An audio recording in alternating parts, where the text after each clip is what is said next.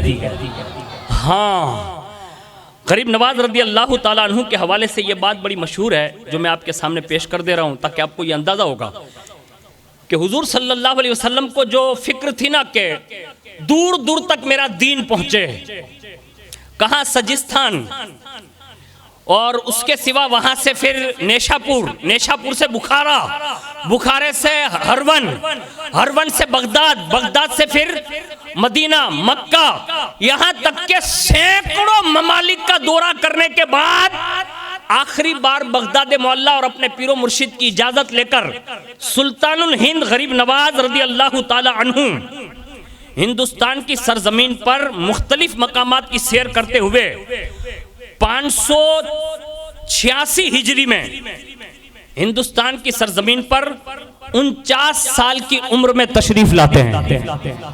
یعنی کہاں کا وہ دورہ جو 15 سال گھر سے نکلے تھے، 15 سال سے لے کر ہندوستان آنے تک 49 سال کی عمر ہو چکی تھی اور اس وقت ہندوستان میں تشریف لائے اور فرمایا گیا سن ہجری 633 96 سال کی عمر شریف میں آپ نے وصال فرمایا ہے۔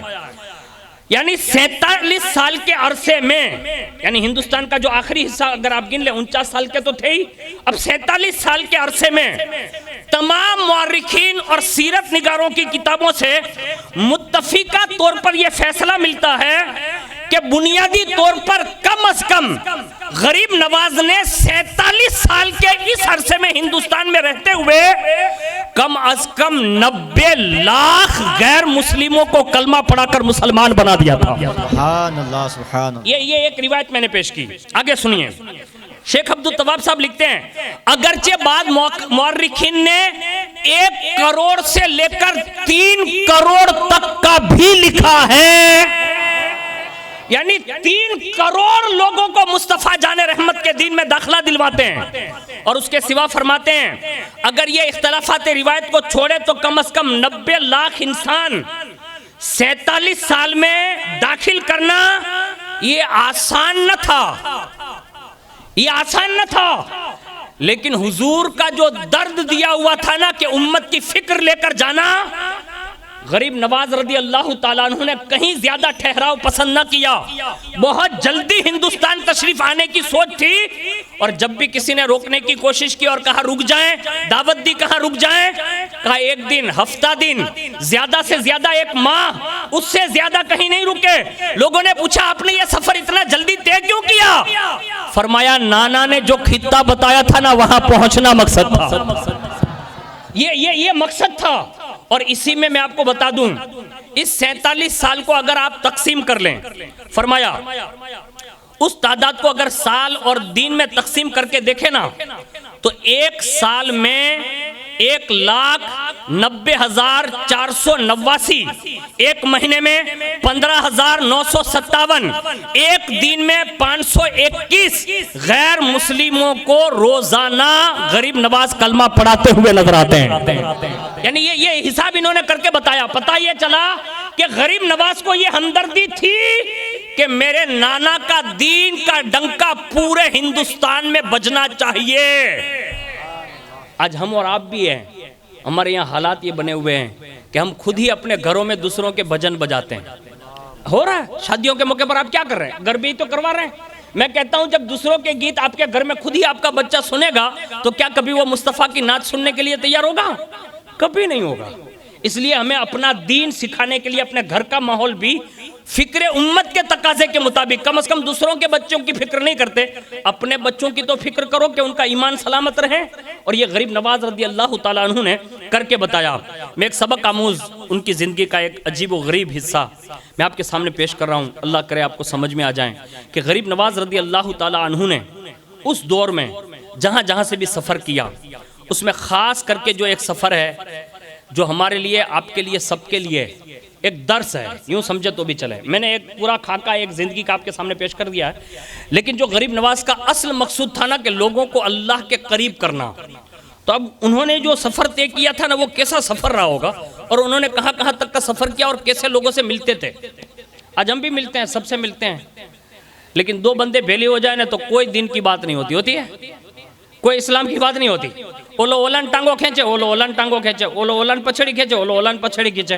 یعنی ایک بھی جان ہے گائے ماں اتھروانی جو بات، محبت نہیں، کوئی بات نہیں کرتو. لیکن سنو، غریب نواز نے جن سے ملاقات کی ہے نا، میں ان کا تذکرہ کر دیتا ہوں بطور تبرک. آپ اگر سچے غریب نواز کے عاشق ہیں تو کم از کم یہ کرنا چاہیے. میں نے جو آپ کو بتا دیا نا کہ غریب نواز کی محنت تو اس کا تو کوئی مد مقابل نہیں.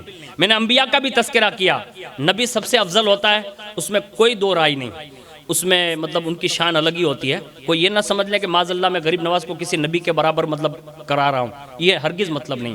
ولی ولی ہوتا ہے، نبی نبی ہوتا ہے، یہ ہمارا متفقہ مطلب عقیدے میں شامل ہے یہ ہمارے. لیکن میں بات عرض کر رہا تھا کہ میں نے پیغمبروں کا بھی تذکرہ کیا، لیکن جو حصہ ہندوستان کی تاریخ میں حضور سلطان الہند رضی اللہ تعالیٰ عنہ کے حصے میں آیا کہ 3 کروڑ لوگوں کو دامن اسلام سے وابستگی عطا کر پاتی ہے، یہ ان کا حصہ تھا. آج جو ہم اور آپ بیٹھے ہوئے نا، یہ کلمہ جو پڑھ رہے ہیں، بیان سن رہے ہیں، یہ اذانوں سے جو آواز آ رہی ہے، یہ کن کے قدموں کی برکتیں ہیں؟ یہ پورے ہندوستان کی اذانیں آج بھی سفید گنبد والے سرکار سلطان الہند کے غریب نواز کو سلامی دے رہی ہے کہ آپ ہی کی آمد کی وجہ سے یہ ساری چیزیں ہوئی اور باقاعدہ آج تک ہو رہی ہے. اب ان کا جو طرز عمل تھا نا وہ ہمیں اپنانا ہوگا. ایسے لوگ مسلمان نہیں ہو جاتے تھے.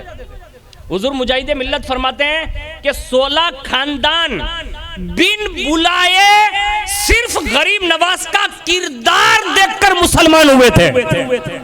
یعنی ان کا اٹھنا بیٹھنا چلنا پھرنا، ان کے چہرے کی رونق یہ بتاتی تھی کہ یہ مصطفیٰ کے گلشن کے پھول ہیں. یعنی یہ طرز عمل تھا ان کا. میں بھی آپ کو دعوت دیتا ہوں، کم از کم اپنے چہروں پر داڑھی سجاؤ.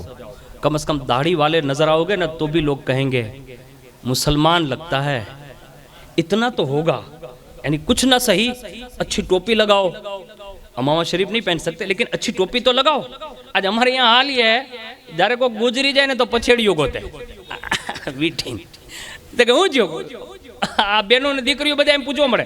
اب بدائی مسلمان بھائیو یہ ٹوپی نے رومال ویٹا تو کو گجری کیوں لگے، یعنی آٹومیٹک لوگوں کو خبر پڑ جاتی کہ میاں بھائی میرے ہوئے تارے ٹوپی رومال پہنے. یہ ہماری نشانی ہے. ہاں نکاح میں تو ہوتا نہیں، نکاح میں تو لوگ کرتے نہیں، کیونکہ وہاں تو ہینڈ سے بولے پاتھیوں دیکھاڑوانی ہوئی نا بدانے. یا تو વાળ વિખાવાનો જોઈએ એમાં ઓલું આવી ગયો શું કહેવાય ને ગ્રીલ જેવું આપણે એનું નામ હું ભૂલી ગયો, ઓલા વાળ નો ચોટાડે હે બધાને યાદ, મને ભૂલાઈ ગયું, છોકરાઓને યાદ છે.